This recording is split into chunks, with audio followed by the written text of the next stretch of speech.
The issues affecting you. Revealed, explained, discussed. Now on WGAL 8 in Focus.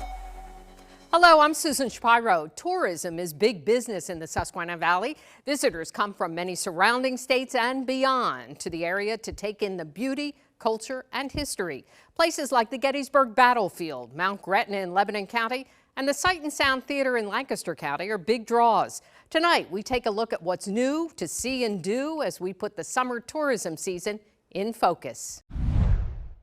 Joining us now is Joel Cliff, who's with Discover Lancaster. Thanks so much for being here. Well, thanks for having us, Susan. We appreciate it. How important is the tourism industry to Lancaster and Lancaster County? It's a large part of our economy. I mean, we supply more than 27,000 jobs.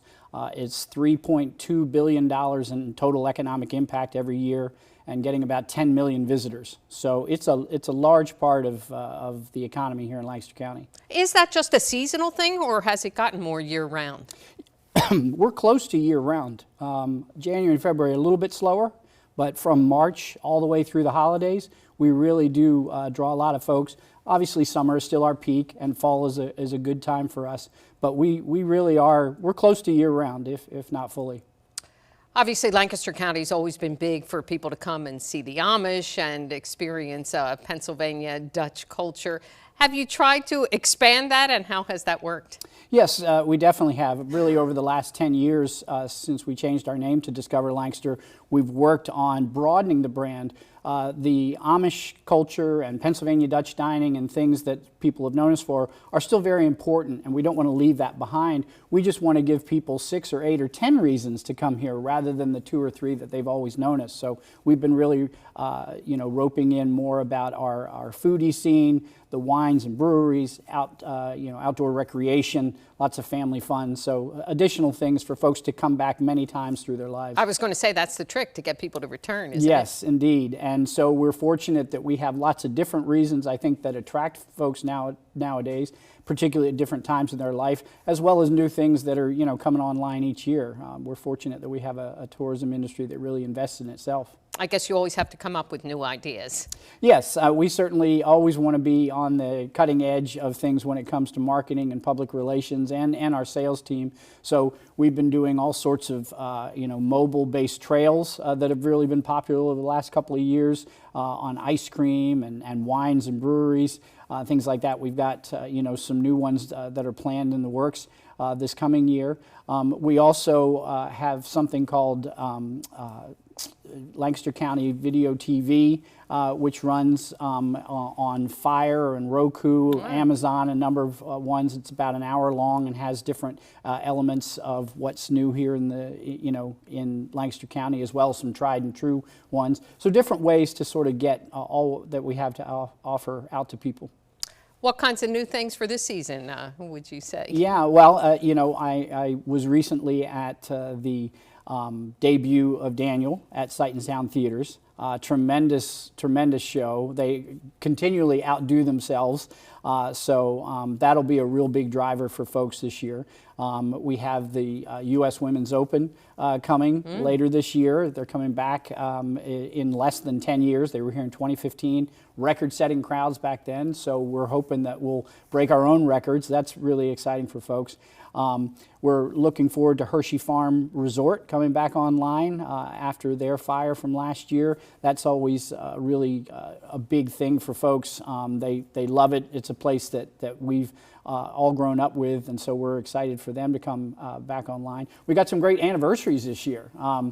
Miller's Smorgasbord is 95 years old this year. Wow. They're the oldest smorgasbord in the country, or in the county.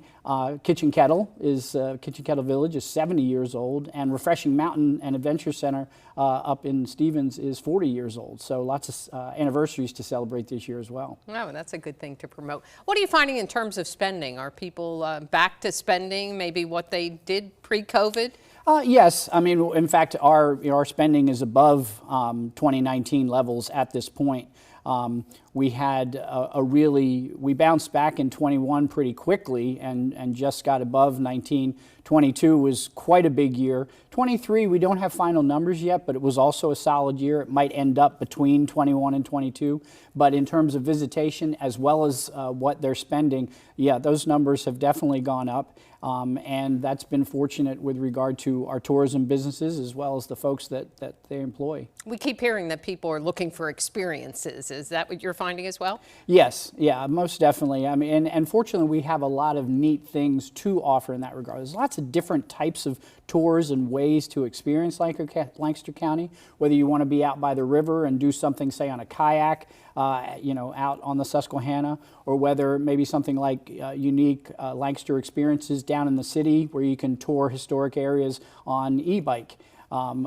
You also hot air balloons, our traditional buggy rides. Strasburg scooters is a great way to see it. So truly different ways to see the county and experience it, and that definitely is something that we've been seeing in our visitors and has progressed over the last couple of years. Lots of ways to travel once you get here. What's the best way for folks to find out about what's going on? Well, we're simply at discoverlancaster.com. We've got all our events page there, as well as all the different things that are new this year and different aspects of our tourism economy in terms of lodging, activities, places to eat and shop. So it's all right there. All right. And I imagine like local residents can take part as well. Most definitely. I mean, we see a lot of locals on our website, especially the events page, because we got one of the best ones in the area. So we love to have locals enjoy it just as much as visitors. All right. Thank you, Joel. Thank you, Susan. Have a great Appreciate season. it. Thank you too. so much. Okay. Coming up on WGAL 8 in Focus, we'll look at what's happening along the Susquehanna River in Columbia and Wrightsville. This is WGAL 8 in Focus. Coverage you can count on. Joining us now is Hope Byers, and she's with the Susquehanna National Heritage Area. Thank you so much for joining us. Sure, no problem. Glad to be here. Your organization promotes heritage, travel, and outdoor recreation. Why is that? It's because our region of York and Lancaster County are both designated as a national heritage area. It means that we're designated by Congress and we have a significant place in America's story. And so we get to use recreation, outdoor adventures like paddling and boating and trails to tell the stories of the past and to really uplift the things that make our region nationally significant. And a lot of people have community pride in our history, and so we just get to showcase what community members already know and love about our region. It really is an area that's very rich in history if we're talking Lancaster and York counties. Exactly, and we think the river is the middle of that place. The river is something that a lot of people see as a barrier. Certainly in the American Revolution, the Continental Congress moved from Lancaster to York for protection, to have that natural barrier. But today, it's something that brings our two counties together. It's a place to recreate, it's a place to go to the trails, and it was a great connector for such a long time with the bridges. And so we see the Susquehanna River as the heart of all of the stories that our region has to tell. And so we tell a lot of stories through our programs. We have a wooden electric boat called the Chief Uncas, and that's a great place to get on the river and actually discover the history that's there, even if you don't feel comfortable operating a boat or going kayaking on your own. How do you get on the Uncas? The Uncas runs seasonally because it is a wooden electric boat. We take it out on the river starting around Memorial Day, and you can actually buy gift certificates right now, kind of a save your seat for the season, and then we operate the entire way through fall, which is a beautiful time to come see the changing of the leaves. And so you can get a boat tour, even a haunted heritage boat tour late in the season through October. Wow. I love the river trail. I've ridden from Columbia, along there, and it's really wonderful. What do you recommend about that for folks? I definitely tell people if you've never been along the river on our trails, you are missing some great nuggets of history and some really wonderful family time. The Northwest River Trail that you mentioned is paved, so it's amazingly friendly for anybody that's got a disability, and it's wonderful for children. If you've got a youngster who's on a balance bike and starting out, out, they can certainly learn to ride on there. And you'll go through a lot of history. The section between Columbia and Marietta is all iron furnace history. There's amazing remains through there. On the north end at Billmeyer, the White Cliffs and the old quarry town remind us of all this industry that used to exist. And so there's a lot of stories along the river, and you'll find our organization doing different tours or sharing different digital guided opportunities for people to take the history with them on your bicycle, or even if you really want to, there's also rock climbing. We have some great adventure outfitters that can hook you up with rock climbing right on Chickies Rock, right along the trail there, which is a little too much for me, but some people do it. Yeah, no, that's exciting. And you do have a visitor center there and also in another location, correct? We do. Susquehanna National Heritage Area operates the Columbia Crossing River Trail Center. That's where people can visit and pick up all their outdoor recreation guides and information, all those trail maps, where to, how to information. And then across the river at Long Level, we operate the Zimmerman Center. It's a historic mansion and it's where our boat tours leave from. They have amazing information about the native culture, and there's also a beautiful art collection that you can view when you're at the Zimmerman Center. So there's a lot to see in Columbia and Wrightsville. Do you think this kind of tourism has gotten more popular maybe since COVID? Yes, absolutely. We recently got numbers from the Pennsylvania Tourism Office that showed us that outdoor recreation spending in Pennsylvania has increased over 26% between 2021 and 2022. So I think people have reconnected to the outdoors, and they're really making experiences the priority when they visit. Going out to eat and doing retail shopping is still very significant for our tourism dollars, but people in York and Lancaster are spending $3.5 billion every year when they visit. And instead of just buying a trinket to take home, they're having an experience and making a memory. That's a lot of money to be spending in our area. It is. It's very significant. The industry puts a lot of people to work, not just seasonally, and it offers us an opportunity to leverage those visitors and help them learn something about our community that might help them come back another time, or it might expand their knowledge and understanding of who we are as Americans and who we are as Susquehanna Valley, community members. And I think that's the important part about what we do. Just quickly, where are they all coming from?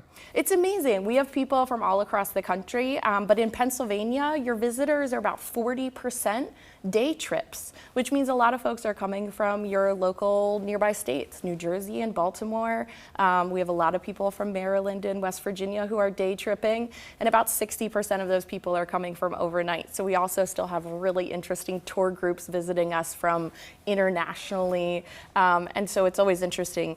I think I talk to people who know different languages every day, and that's something that is not you would expect to see in Lancaster, but it is happening more and more often. Oh, that's great. Well, thank you, Hope. We appreciate it, and good luck with the season. Thank you so much. Coming up on WGAL 8 in Focus, we'll learn what's happening in Mount Gretna, Lebanon County. This is WGAL 8 in Focus, coverage you can count on. Joining us now is Carrie Royer, the director of the Mount Gretna Art Show and also a Mount Gretna resident. Thanks so much for being here. Thank you. Mount Gretna has a unique history, doesn't it? Tell us a little bit about it. It does. It was founded in 1892 as one of the Chautauquas and also as a camp meeting. So all of our summer programming is based on the Chautauqua principles. The philosophy. Chautauqua was founded as a place for educators to go and learn, wasn't it? Yes, and it's based on history, science, recreation, religion, and so our Chautauqua summer programs focus on all areas, including book talks, art, and you can check out our calendar and you can come to any of our Chautauqua summer programs. And they're open to anyone, correct? They are, yes. And of course, the art show in Mount Gretna. You are in your 50th show this year. That's amazing. That's a long history right there. That's right. We're very excited about our 50th show. Lebanon County has proclaimed 2024 the Year of the Arts. So we are doing many celebratory community-based art projects leading up to the art show this year.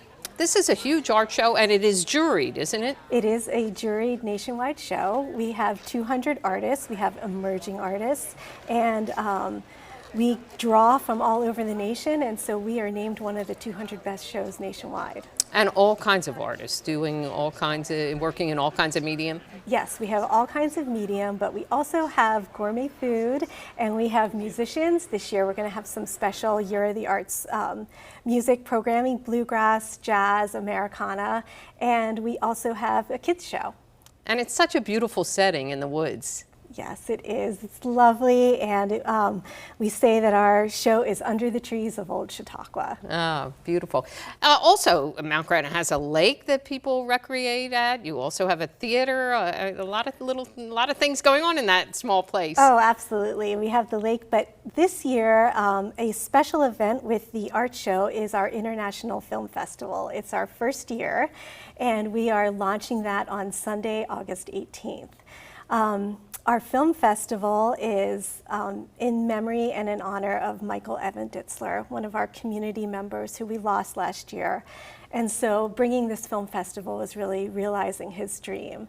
And we're inviting emerging and established filmmakers to enter, and they can find it on our art show website. And we have amazing prizes. We also have a high school film festival. So all you budding filmmakers out there or established filmmakers, take note, that's for sure. What's it like to be part of this rather special arts community there? Well, it's really wonderful, and we all summer have some amazing events that people can attend. With Gretna Music, we have chamber, jazz, world music. With Gretna Theater this year, they're bringing chess to Mount Gretna. And we also have many events in the Tabernacle. And so everyone can find out about the events on our new Arts Council website, which is mtgretna.org. Oh, wonderful. Well, it sounds like you're in for a great summer season. We are. We're excited to comes alive in summer. Well, thanks so much. Coming up on WGAL 8 in Focus, we'll look at what to expect this year at the Gettysburg Battlefield and at the Eisenhower Farm. This is WGAL 8 in Focus, coverage you can count on. Joining me now is Jason Martz, and he's with the Gettysburg National Military Park and Eisenhower National Historic Site, two important places of history in our area, that's for certain. How many people visit Gettysburg on a given year? Gettysburg has been averaging roughly 1 million visitors per year, give or take, for probably the past 30 years or so. So it's very popular. Very popular. Do you have to be a history buff to go there? No, you don't. One of the other things that we get as far as conversations with visitors are concerned is that they don't realize until they get there how beautiful the battlefield is and how bucolic it is and how much of a juxtaposition it is today versus how it would have been during the battle in July of 1863. The two are really hard to get connected in folks' heads in many cases, and they're just blown away with how big it is, how big of a battlefield it is, and how pretty it is. How big is it? More than 6,000 acres. Wow, so it's hard to see all of that at any one time. It is. We talked about two things, the military park and the Eisenhower home. How do they differentiate, and what can people see when they go to the sites? Yeah, so at Gettysburg National Military Park, of course, is the slightly more than 6,000 acre battlefield commemorating the Battle of Gettysburg that took place on July 1st, 2nd, and 3rd, 1863. And then it also incorporates the Gettysburg National Cemetery, which of course is where Abraham Lincoln would present his now famous Gettysburg Address yes. on November 19th, 1863. So there's so much to see. There's so many layers of history involved with that. But then as far as Eisenhower National Historic Site is concerned, it's immediately adjacent to the battlefield on the southwest corner. And that site commemorates the only home that President Dwight and First Lady Mamie Eisenhower ever owned. And he ran it as a Black Angus farm, and folks can visit the house and walk around the grounds and really get sent back to the 1950s, 1960s time frame when the Eisenhowers lived in that area. There has been a recent effort to bring this whole area back to the way it was and the way it looked. Oh, absolutely. That's really at one of our core missions for both parks, is to maintain as much as realistically possible what the battlefield would have looked like in 1863, as well as what the farm would have looked like during the Eisenhower's ownership of the property. I know I went on a tour with a guide. We went, with a personalized guide, which was a great way to see the battlefield. It is. Those are licensed battlefield guides, and they are administered directly by the National Park Service. There's a very rigorous test series that they have to go through in order to become a licensed battlefield guide. So the folks who do this are experts, and they're very dedicated. But that's just one way to see the battlefield. And you can also climb some of those towers, which is a great way to get an Absolutely. aerial view. Absolutely. All right, big question. What about Little Round Top? I know it's undergoing some work right now. When will that be reopened? So right now, the reopening window is late spring to early summer here of 2024. So hopefully just in a couple months. And you have a lot of things going on that people can take part in? Absolutely. The house over at Eisenhower is open seasonally. Spring, summer, and fall. It's usually closed for the most part over the course of the winter. But that starts to open back up again in early April. And it'll be open Fridays, Saturdays, and Sundays. All the times are on the website. And then the Gettysburg National Military Park, lots of programs are starting in May. There's what we call living history programs, living history demonstrations, where groups of volunteers come in about every other weekend from May through the end of October, and they portray different Civil War units for both sides, for Confederate and for Union. They could be infantry, they could be artillery, they could be cavalry, and in many cases they will do firing demonstrations. You mentioned the website. What's the best way to plan a trip? Is it to check out the website? What is it? 100%. For Gettysburg, it's www.nps, for National Park Service, .gov/GETT, or for Eisenhower, it's /EISE, the first four letters of both words. Great. And I imagine it is good to kind of plan the way really you're going is. to see and do things. It really is. There's so much to see and do. A little planning goes a long way. You might not be able to take it all in one day, that's for Right. sure. Thank you so much for joining us, and thanks very much for what you do. Thank you. Thank you for joining us for WGAL 8 in Focus. For all of us at WGAL, I'm Susan Shapiro. And join us again next Saturday night at 7 o'clock for WGAL 8 in Focus, right after NBC Nightly News. And you can watch each episode of In Focus, plus WGAL's latest newscasts, original programming, and more. Just download the Very Local app and stream for free on Roku and Amazon Fire TV.